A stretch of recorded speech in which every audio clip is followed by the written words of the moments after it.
Namaskar. So now in this lecture, let's revise that what all we have learned about determinants and all the concepts in a very brief, which will be very helpful during examination and also when you want to quickly revise whatever all your concept you have learned, and that you can immediately utilize whenever you are going to solve problems related to determinants. So let's see what are the things in a concise form, in a brief form, which we have studied till now in this chapter.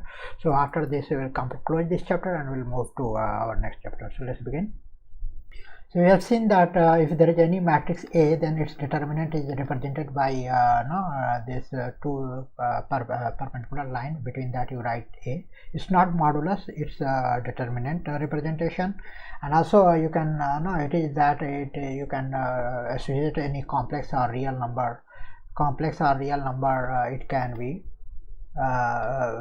which you can associate corresponding to any matrix. So this is what determinant is. Now we had studied about the expansion of determinants.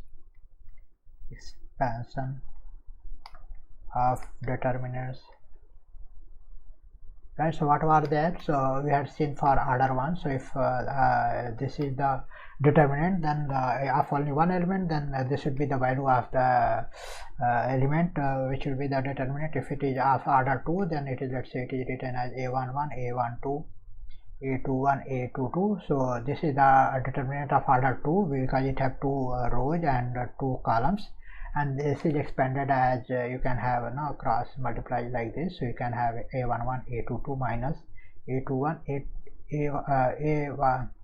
a21 into a12, right? So this is how you expand order 2. Now we have also seen that if it is order 3, then how you expand it. So let's say you have a matrix like a11, a12, a13, a21, a22, a23, a31, a32, a33, right? So how you expand it? So remember, this is a minus ij, minus I1 to the power ij, like 1 plus 1 here, minus 1 plus 2 here, so it will be plus, minus, plus, right? So you can expand this determinant with respect to any row or any column. So let's say, for example, if you are expanded with respect to row 1, so you can write a11 and the remaining determinant leaving this row and this column, so it is a22, a23, a32, a33, right? And then here it is minus a12, and the remaining determinants you will leave this column and this row, so it will be a21, a23, a31, a33, right? And similarly for the third element, you write that remaining determinant leaving this column and this row element, so it will be a21, a22, a31, a32, right? So this is what you expand if this is order 3. Also you have seen that whenever the good property, like whenever you want to expand a determinant, you choose the row and column which have maximum number of 0, and that way it will be very simplified and you can easily expand that determinant. That is the one property which you had studied. Now talking about that, choosing the sign, right? So the minus 1 to the power I plus j you are taking. So for each element you see that 1, 1, 1, 2 and 3, so you can have plus, minus, plus, minus, plus, minus, plus, minus, plus. So whichever, either you expand it with row 1 or row 2 or row 3 or column 1, column 2, column 3, so you can choose accordingly the symbol, right? Here you are taking plus, minus, plus, so that can be based on that. That's the easiest way to remember. Now moving further, we have discussed about properties, right? Properties of the determinant. So what are the properties we have seen? So we have seen the properties like the first is that if you have a determinant like a11, a12, a13, a21, a22, a23, a31, a32, a33, right? So if you change all the rows with column and like if you interchange the row with the column, all the corresponding row in the column, then the determinant will not change. So let's say the determinant is equal to this. So if you interchange the column like this, you can have a11, a12, a13. Here you can this row goes in this columns, a21, a22, a23. Similarly the third row goes here, a31, a32, a33. So this will be the equal to same, it will not change. The other property which you have seen, that if you are interchanging only row to column, right? So you interchange R1 2 with R2, or C1 with C2, or any 2 rows and 2 columns, the determinant value becomes negative. So this will become minus delta, right? So if you interchange that, and that proof we had already seen. We had also seen that if the 2 rows are identical, right? For example, you have A11, A12, A13, B11, B12, B13, and here you can have same element A11, A12, A13. So the 2 rows, or you can have any 2 column for say. So then the determinant of such value would be 0. The determinant value would be 0 because you can interchange, then it as per the second property it should be negative, so the total value you can get 0. So in such cases, if you have any determinant which have 2 rows or 2 columns are identical elements, then their determinant will be 0. That we have seen. The fourth property which we had seen about that, in case of determinant, if the factor is there A1, Ka2, Ka3, B1, B2, B3, C1, C2, C3, right? So this would be equal to your, you can take a factor K out, and it will be A1, A2, A3, B1, B2, B3, C1, C2, C3, right? So it means that in any row or any column, if there is a multiplication factor, so you can take out from it, and that will be multiplied with the whole determinant. So that is slightly different from matrix. In matrix, that factor comes out from every element, but here it comes out from a given row or column, from wherever you are taking it out. Also, we had seen that if there is a determinant and it have, let's say, A1, B1, C1, and A2, B2, C2, and the third, let's say, column, for example, it can be any row or column. It can have a K factor, Ka1, K B1, K C1. So we have seen that such determinant will be 0 because you take out K factor, and this becomes 2 same, and it means that it will have a 0 value. Also, we have seen that you can do the operation like R1 is equal to R2 plus K R1, R3 is equal to R2 plus K R1, R3, right? R3 plus K R2, something like that. R C1, transform that C1 into C3 plus K C2, right? C1 plus K C2. So you do such operation, and in this operation the determinant value doesn't change. The determinant value remains the same, and that proof we had already seen. So these are the some unique properties related to that, which you should remember, which will be very helpful to solve the problems. Now we'll see that we had seen that how you can use determinant to find the triangle. So for example, you had a triangle which have indices known x1, y1, x2, y2, the coordinates for the 3 points x3, y3. Then you can find the using determinant you can find the area. It will be like the area of the triangle. It will be 1 by 2 x1, y1, 1, x2, y2, 1, x3, y3, 1, right? So this is will give you the area of such a triangle that we have seen. Also, we have seen that if the 3 points are collinear, like if it is x1, y1 here, and here it is x2, y2, and then there is a third point on this which is xy, then you can again utilize the concept of the triangle, which will be 0 because all 3 are at the same point, and you can utilize this to find the coordinates xy, or finding the line of equation using such a property. Also, we have seen about minors and cofactors. So what are they? So minor is like you have any determinant, let's say here a11, a12, a13, a21, a22, a23, a31, a32, a33, right? These are the elements. So how you find the minor? You find the minor for a given element. So this element minor is given by m1, and this the minor will be m12, right? So the minor would be given by that taking that element, leaving the elements row and column, and the rest determinant would be giving you the minor. So here it will be a22, a23, a32, a33, right?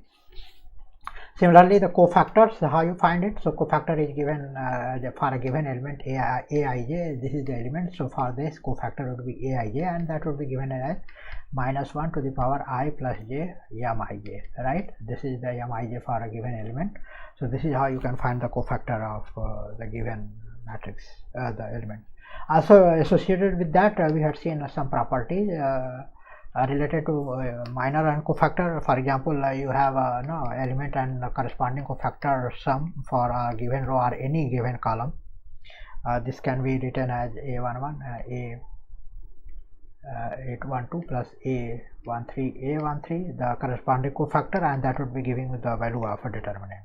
And also you can have a multiply like a11 with the other row cofactor. So for example, a21 plus a12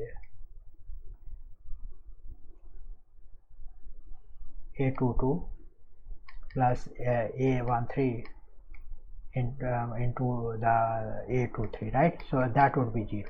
So if you for any row and corresponding cofactors multiplication sum will give you the determinant, and the for a given row the elements multiplied by the other row elements cofactors, corresponding cofactors would be always giving you 0. So this is the two important property you should remember.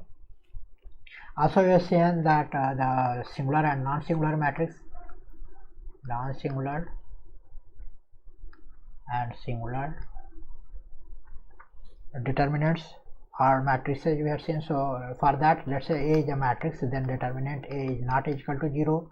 This is called a non-singular matrix, non-singular. And if determinant of A is equal to 0, then this matrix is called singular, right? And what is the adjoint? Adjoint of a matrix.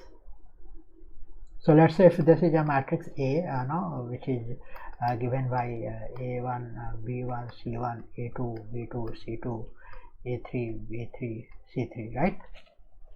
So you get for each element you get the cofactor, right?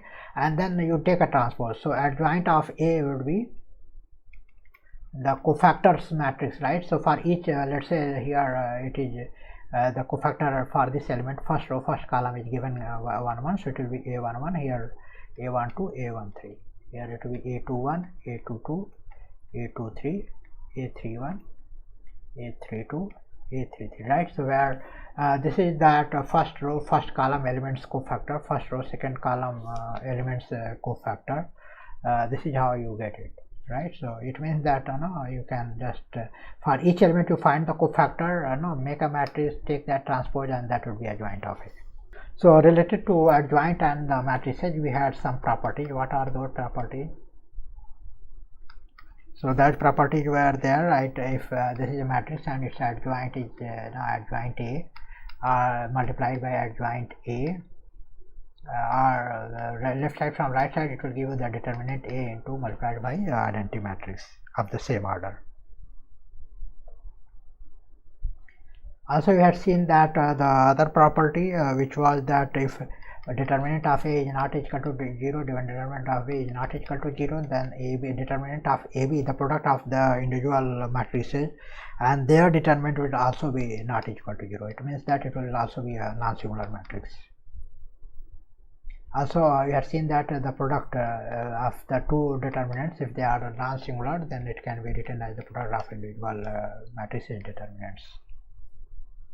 Also some unique properties associated with that we didn't discuss, but again you can prove it easily. So for example, we had seen that for this one adjoint of A, the determinant of adjoint matrix A is equal to determinant A to the power n minus 1, where n is the order of matrix. The other property which we have seen that not seen, but you should remember and you can easily prove. So if this is the determinant adjoint A, and if you take the matrix this adjoint A matrix, and then it would take that transpose of it, then it would be equal to adjoint of matrix transpose. So that's another interesting property. The third point is that if adjoint AB, it can be written as adjoint B, the product of adjoint, it can be written as adjoint B into adjoint A. That's another interesting property. The fourth property you can have is